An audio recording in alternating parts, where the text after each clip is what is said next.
selamatkan negara hukum yang demokratis, beretika, dan bermartabat. Ngadek sacekna, nilas saplasna, konsistensi ucapan dan perbuatan, menjunjung kejujuran dan kearifan.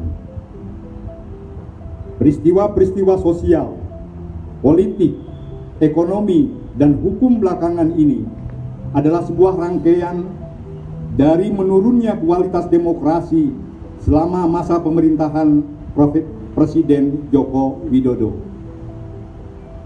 Indeks persepsi korupsi yang semakin memburuk, pelemahan Komisi Pemberantasan Korupsi (KPK) melalui penempatan pimpinan-pimpinannya yang tidak amanah, penyusunan Omnibus Law, pengaman investasi yang prosesnya jauh dari partisipasi publik, nepotisme dan penyalahgunaan kekuasaan dalam syarat capres-cawapres dalam pemilu oleh Mahkamah Konstitusi, serta berbagai indikasi dan potensi pelanggaran etika lainnya adalah puncak gunung es dari diabaikannya kualitas institusi dalam proses pembangunan kontemporer di Indonesia.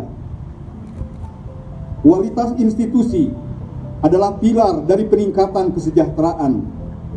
Pembangunan yang hanya berorientasi pada pembangunan infrastruktur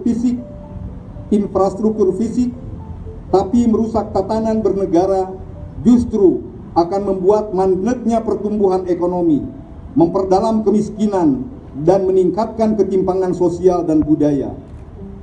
Praktik kuasa untuk melegitimasi kepentingan segelintir elit akan berdampak pada kegagalan pembangunan berkelanjutan untuk mewujudkan cita-cita para pendiri bangsa yang menjadi tujuan bernegara sebagaimana tercantum dalam pembukaan Undang-Undang Dasar 1945 alinea kedua. Dan perjuangan pergerakan kemerdekaan Indonesia telah sampailah kepada saat yang berbahagia dengan selamat sentausa menghantarkan rakyat Indonesia ke depan pintu gerbang kemerdekaan negara Indonesia yang merdeka, bersatu, berdaulat, adil, dan makmur.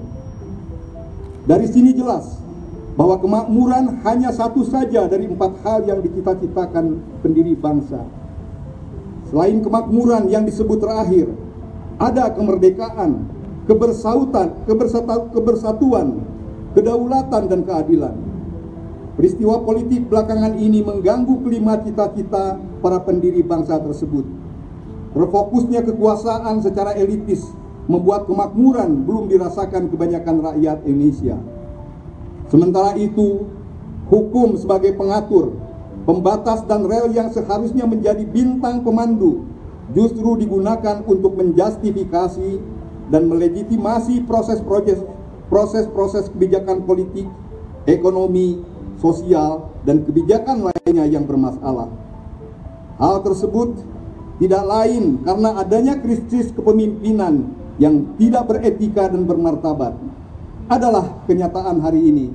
Hukum hanya ditempatkan sebagai slogan normatif tanpa jiwa dan moralitas.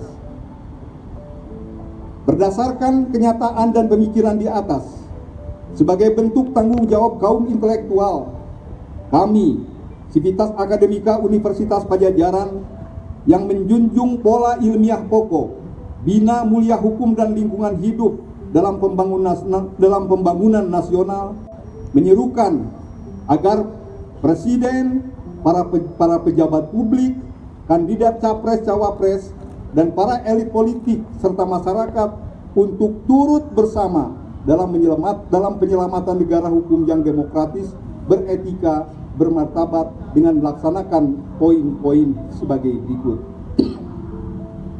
1. Pelaksanaan demokrasi harus menjunjung etika dan norma hukum yang bersandar pada Pancasila dan Undang-Undang Dasar 1945.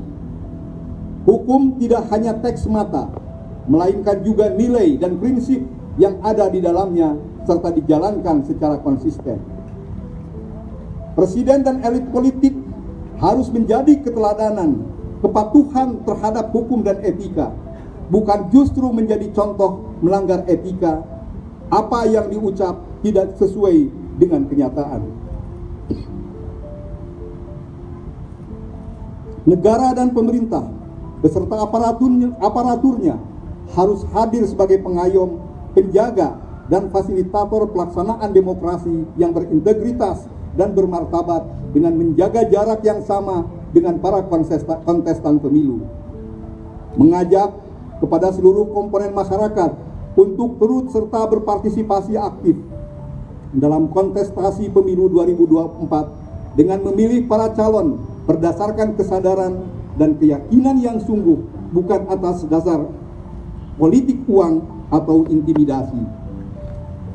Bersama-sama dengan seluruh masyarakat menjaga penyelenggaraan pemilu 2024 agar kondusif, aman, dan bermartabat, serta mengawal hasil penyelenggaraan pemilu 2024 sampai terbentuknya pemerintahan baru sebagai perwujudan kedaulatan rakyat.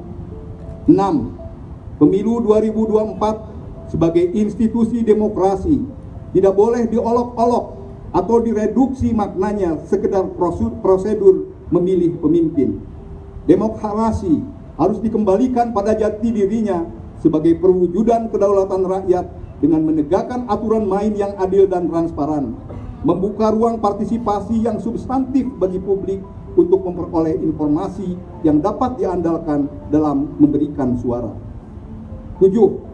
Mendesak penegakan hukum untuk kasus-kasus pelanggaran yang terjadi selama penyelenggaraan pemilu 2024 untuk segera ditindaklanjuti demi terciptanya pemilu yang berintegritas dan pulihnya kepercayaan publik kepada pemerintah.